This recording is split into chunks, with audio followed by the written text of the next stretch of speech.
Well, good morning. It's September 6th today, and we are in the Song of Songs. And I bet you're a little surprised that that's the one that I picked for today, because it's not one that is often preached on or taught on. There are some good books out there on the Song of Songs, and through various parts of church history and through Hebrew Jewish history, there's also been a great emphasis on this book. Other times it's also fallen out of favor and not read at all. And kind of interesting that it provokes that kind of equal and opposite reaction that people completely ignore it or that sometimes people overemphasize it. And so I think it is important to know the proper place for this book in Scripture. First of all, there is a proper place for this in Scripture. I think it's great that God has given us a book on sex within the books of Scripture, partly because He created it. He thinks it's good.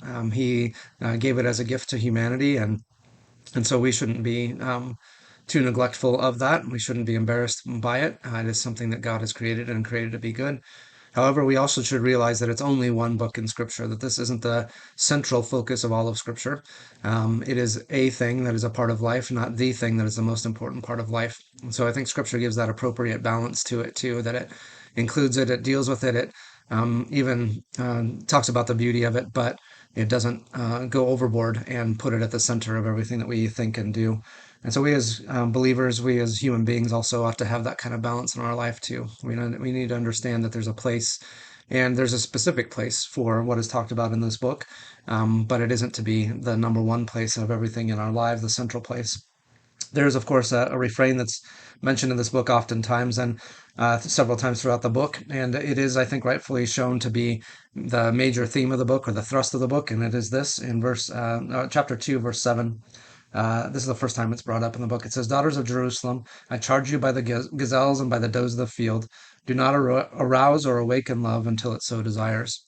There's a proper place, a proper time in life for sex. And I think it's great that this book talks about it in such interesting detail and poetic nature, of course. Poetry, of course, the best genre to talk about these kinds of things, I think, in scripture, just to show the beauty and the balance of it.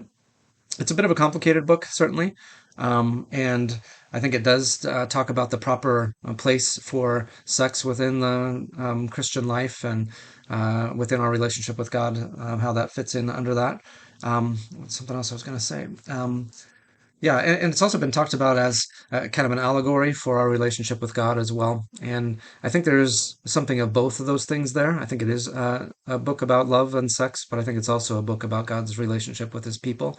And so I think both can be at play within the book, and especially in such a poetic book, there's a lot of symbolism and things happening here. So, so I don't know that we need to run to one or the other, looking at it only as an allegory and trying to get rid of what it says on the surface, or looking at it only on the surface and not trying to understand the deeper connotations of the book as well. So, so all of that to be an introduction to the book, and I hope that you will enjoy it in its proper context over the next few days. That's it for today. Bye.